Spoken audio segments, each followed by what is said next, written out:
और आइए अब झारखंड का रुख करते हैं। मुख्यमंत्री हेमंत सोरेन का सिंहासन डोल रहा है। एक तो खनन लीज को लेकर उनकी विधायकी खतरे में है। अच्छा, दूसरी तरफ उनको यह लग रहा है कि उनके विधायक भी खतरे में हैं, कहीं कोई तोड़ ना ले उनको। इसीलिए तो हेमंत सोरेन अपनी सरकार बचाने में ये भूल गए कि राज्य को बचाना और चलाना भी उन्हीं का तो काम है। राज्य में कहीं किसी महिला को जिंदा जला दिया जा रहा है, किसी पर तेजाब उड़ेल दिया जाता है, किसी का रेप कर दिया जाता है। और अब बड़ी खबर यह है, ब्रेकिंग न्यूज इस वक्त की, कि सीएम हेमंत सोरेन की कैबिनेट ने चार्टर्ड प्लेन किराए पर लेने का फैसला लिया है। 8+2 सीटर चार्टर्ड प्लेन जो किराए पर लेने का हेमंत सोरेन सरकार ने फैसला लिया है। यह फैसला 1 महीने के लिए लिया गया है। इसमें 2,06,50,000 रुपए का कुल खर्च होगा। तो अब आप समझ सकते हैं झारखंड आखिरकार क्यों बेहाल है। दिखाते हैं आपको ये एक्सक्लूसिव रिपोर्ट।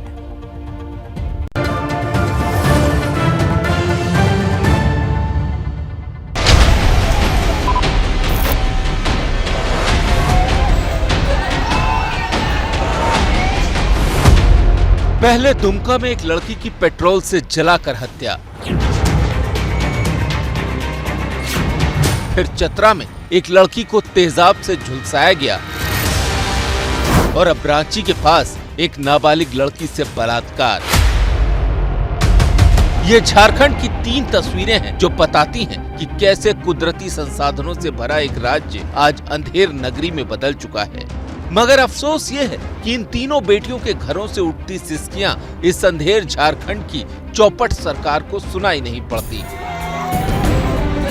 इन बेटियों और इनके परिजनों के आंसुओं में वेदना और दर्द है, लेकिन सत्ता की तिकड़म में फंसी सोरेन सरकार को इस दर्द से क्या लेना देना। वो तो इस डर में डूबी जा रही है कि कैसे कुर्सी बचेगी। भारतीय जनता पार्टी का विस्तारा, चाहे वो आपका मध्य प्रदेश हो, महाराष्ट्र हो, कर्नाटक हो, गोवा हो, किसी तरह करके मैंडेट वाली सरकार को गिराने के काम किया है। इसीलिए हम लोग सरकार के रूप में हम लोग के जब झारखंड की राजधानी रांची से सटे इलाकों में ही बेटियां महफूज ना हो, तो सोचिए कि वहां की सरकार किस काम की होगी। रांची जिले के बेड़ो प्रखंड में ही एक नाबालिग आदिवासी लड़की के घर में घुसकर शहरुद्दीन नाम के युवक ने बलात्कार किया। घर में कपड़ा चेंज कर बोल रहे तो मेरा कंधा पकड़ लिया, हम भागने को दे तो मेरा कपड़ा को भी फाड़ दिया, हम गिर गए थे। उसका नाम है शहरुद्दीन अंसारी। ऐसा आदमी को तो इस समाज में रहना ही नहीं चाहिए। जिस वक्त रांची के पास ही एक बेटी की मर्यादा से खिलवाड़ हो रहा था, उसकी अस्मत तार तार हो रही थी, उसी वक्त मुख्यमंत्री हेमंत सोरेन इस चिंता में गल रहे थे कि उनके विधायक दुरुस्त हैं कि नहीं। जिन विधायकों को रायपुर में पहुंचाया, उनकी सुख सुविधा का पूरा ख्याल रखा जा रहा है कि नहीं। अब लड़की की आबरू चली गई। वो पीड़िता सदमे में है, उसके घर वाले सदमे में हैं, लेकिन गुस्से में भी हैं और मांग कर रहे हैं कि बलात्कारी को फांसी हो। नहीं बोलता था पागल है बोल के, पागल नहीं इस टाइप से, और ये ढोंग करता था पागल होने का। जेल में डाल देना चाहिए। हाँ, या तो उम्र भर के लिए या फिर उसको फांसी दे देना चाहिए। बस हम लोग से यही उम्मीद है। आए दिन इस तरह की घटना हो रहा है और हमारे आदिवासी बहनों के साथ, बेटियों के साथ इस तरह हो रहा है, ये बर्दाश्त करने योग्य नहीं है। मैं सरकार प्रशासन से मैं निवेदन करूंगा कि ऐसे लोगों पर ऐसे लगाम कसा जाए कि आने वाले दिन में ऐसी घटना ना हो।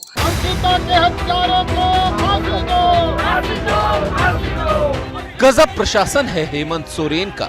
कहीं खुद को अल्पसंख्यक कहने वाले समुदाय का एक बदमाश एक लड़की को पेट्रोल से जलाकर मार डालता है। उस पर सोरेन के करीबी विधायक ही कहते हैं कि सरकार को आना चाहिए था दुमका की पीड़िता के घर।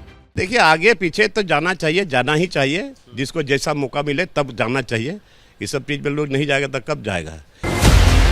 अरे हाँ, उसी झारखंड में उसी अल्पसंख्यक समुदाय का एक बदमाश एक लड़की से बलात्कार करता है। उसी अल्पसंख्यक समुदाय के कुछ लोग गुंडागर्दी करके पलामू में आदिवासियों का घर गिरा देते हैं और उसी अल्पसंख्यक समुदाय के प्रभाव वाले इलाकों में रविवार की जगह स्कूलों की छुट्टी शुक्रवार को हो जाती है। बीजेपी इन सवालों से हेमंत सोरेन की सरकार को घेर रही है। अपराधियों का तांडव इसलिए बढ़ रहा है क्योंकि जब से सरकार आई है तुष्टीकरण की राजनीति है, और तुष्टीकरण की राजनीति के कारण इस प्रकार के जो नापाक इरादे रखने वाले लोग हैं, जो लोग की मंशा और खराब होती चली जा रही है।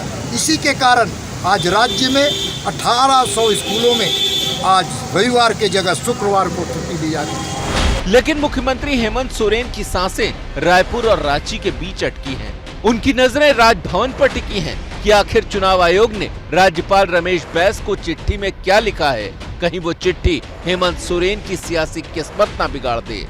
वहीं एक डर अपने विधायकों के बागी हो जाने का है। इन दोनों के बीच हेमंत सोरेन ने शाम 4 बजे कैबिनेट की बैठक बुलाई है। तो 5 सितंबर की सुबह झारखंड विधानसभा का विशेष सत्र बुलाया गया है, जिसमें विश्वास प्रस्ताव लाने पर विचार हो सकता है। जैसे ही घड़ी का काटा दोपहर 2:30 पे आए, बबीता जी का दिल सास बहू साजिश के लिए मचल जाए। और ये है इनकी बहू, पूरे दिन ऑफिस की टेंशन हो जाए गॉन जब ये करें अपना फेवरेट शो फ्री टाइम पे ऑन। इनकी तरह आप भी देखें अपना फेवरेट शो अपने टाइम पर और डाउनलोड कीजिए एबीपी लाइव ऐप अपने स्मार्ट टीवी पर।